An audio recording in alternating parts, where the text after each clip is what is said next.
So there's been a lot of talk online recently about how the Switch is in uncharted territories for Nintendo and how they are in the most successful position that they've potentially ever found themselves in. And we are seeing some big announcements come along with that position, such as financially backing a company like FZero Entertainment to do new titles for Nintendo, all of which we do not know the plans of. But in today's video, I want to talk about at least 5 different franchises that have been completely dormant and missing from Nintendo's lineup of first-party titles that I hope we see them bring back in some way, shape, or form.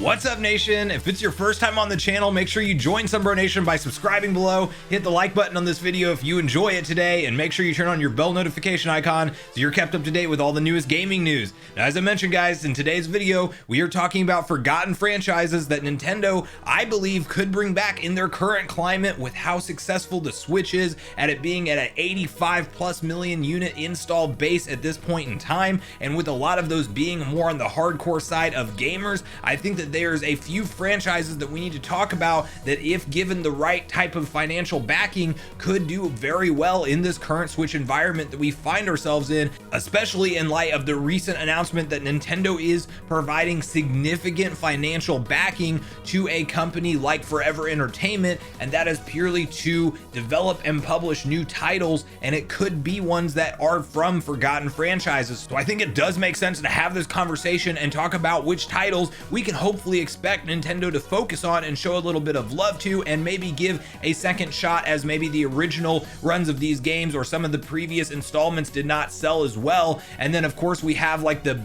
all the huge talk online around Metroid Dread, and it feels like this game is starting to crack the barrier with even some of the more casual players, as I put up a poll not even that long ago on how many people's first Metroid title this would be, and there was a large chunk of the audience that this will be their first Metroid title and they're planning on picking it up, and that is fantastic to see. And I also think you just have more interest overall from even the core Metroid fan base. And if you guys don't know, Metroid is historically not a very good selling game in terms of Nintendo first party titles, but I think now makes more sense than ever to give these franchises that are very beloved by, you know, long-term Nintendo fans like myself a second chance, just because of how well the Switch is doing and the Switch effect that happens towards sales of games. I mean, we're seeing, you know, even series like Pikmin actually break all-time selling records for that series on the Switch just because of the user base that is here. So without further ado, guys, let's hop through the first game that I do think could absolutely benefit from some kind of a reboot, or maybe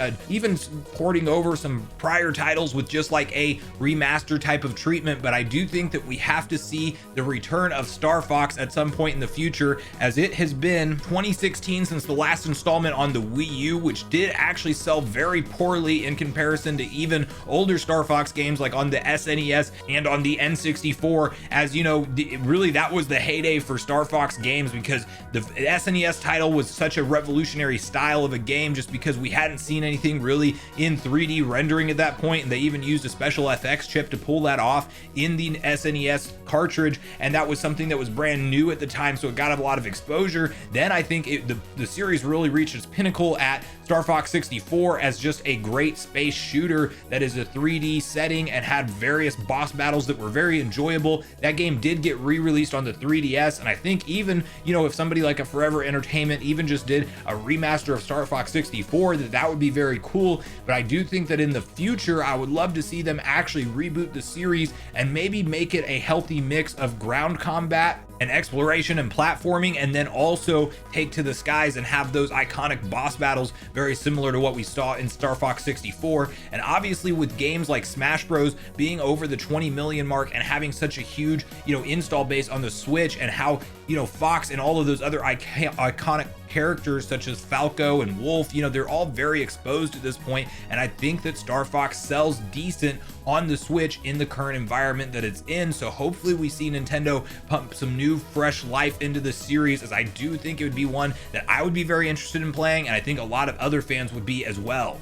Now, the next series on the list that we're going to talk about is one that you could really argue is not forgotten, but I do think that it's been long enough that we need another mainline entry in the series, and there was recent rumors that we would be getting one, and I do still personally believe that we will be around the corner, but it was simply not ready to show at E3, and that is Donkey Kong Country, or just Donkey Kong in general, because we have heard a lot of rumors that maybe this next installment will drop the Country title, as it is probably a completely different development studio, but it does seem like we got a Donkey Kong Country game recently. However, this was Tropical Freeze, and it was ported over from the Wii U, which was originally developed in 2014, and that is, you know, a really long time. It's over 7 years since we've actually had an originally developed Donkey Kong game, and whether it be 2D or 3D, I'm game for whatever. I feel like Tropical Freeze was really a fantastic experience when it comes to what you can do in a 2D platformer in the current environment with graphical fidelity and all of that. It looked great, it played great, and I really enjoyed it from start to finish,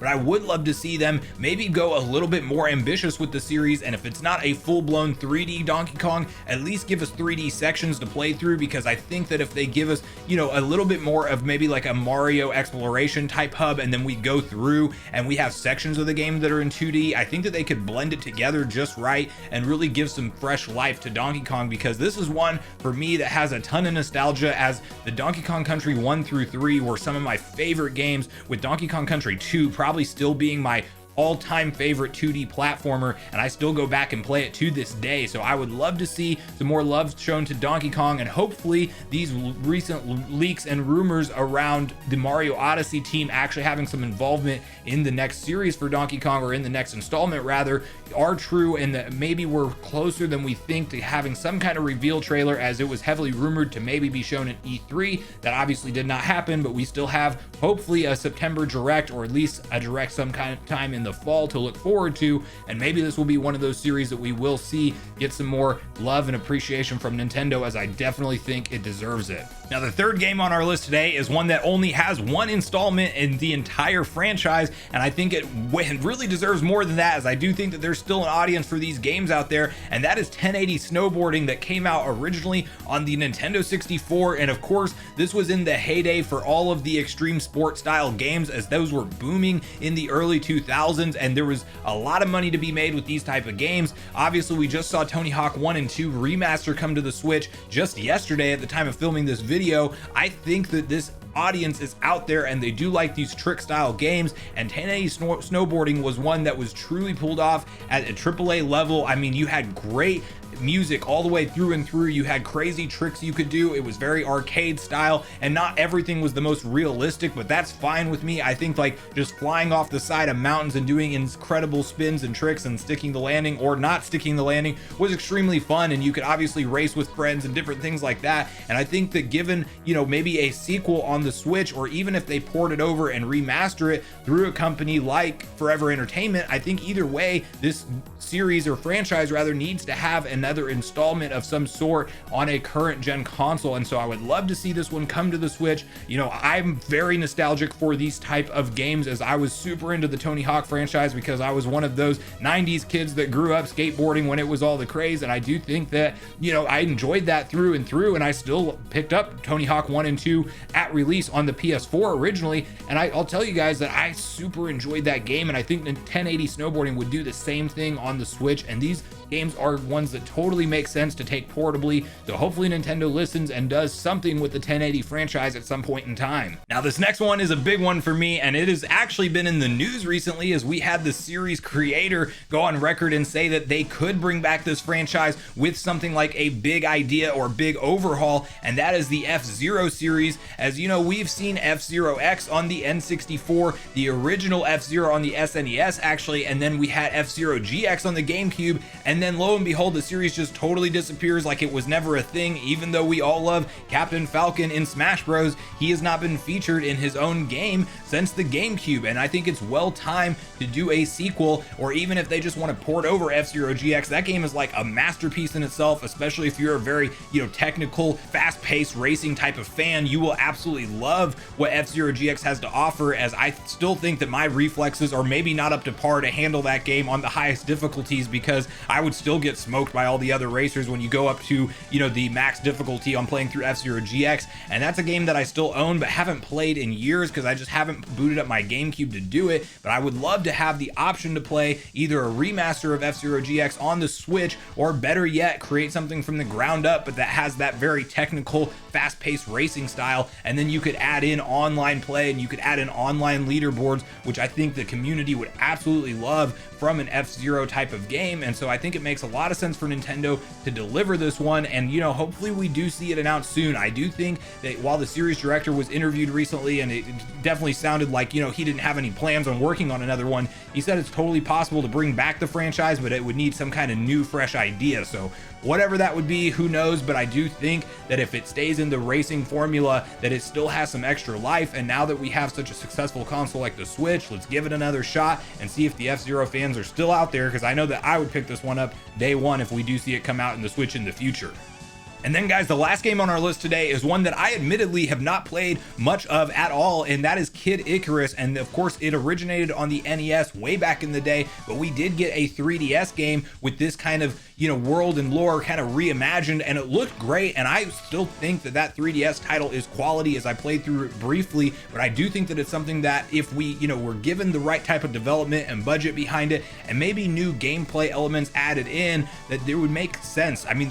Pit is a very recognizable character. It seems like they have a great world of lore to go through, and I think that they could pull off some fantastic boss battles, some great mechanics, some open world exploration. Maybe you mix it with the sky travel and an actual platforming type of environment, as I do think Pit would do very well in that. And there's no reason why Nintendo shouldn't, you know, breathe new life into this older franchise that really hasn't had a fair shake, in my opinion, because the 3DS obviously was a great handheld system, but I don't think that Kid Icarus really got that big of a marketing push when it was released, and so the game didn't sell very well. And I think it's fair to give it one more shot on the Switch, and hopefully that's, you know, another franchise to close out today's list that we will see Nintendo revitalize and bring forward onto this current gen hardware. But at this point in the video, guys, I want to know all your thoughts and opinions on everything we talked about today. What's your own personal top 5 list that you would hope Nintendo will bring back to the Switch? Maybe franchises we haven't seen in a long time, or even if we have seen them recently, but maybe they're just ports from the Wii U and you actually want the true next installments in the franchises. So let me know your own top 5 list in the comments down below, and then also hop over to the community tab before you do leave, where I will be asking you what franchise you hope Nintendo brings back the most out of all the ones that we talked about today. Thanks so much for watching the video today, everyone. I do truly appreciate you all sticking around until the end. I do at this point in the video want to invite you all one more time to join Sunbro Nation if you haven't done so already. Do so by subscribing below, hit the like button on your way out if you enjoyed it today, and make sure you turn on your bell notification icon so you're kept up to date with all the newest gaming news. That's going to do it for me, guys. I hope you all have a great day. Sunbro Nation, out.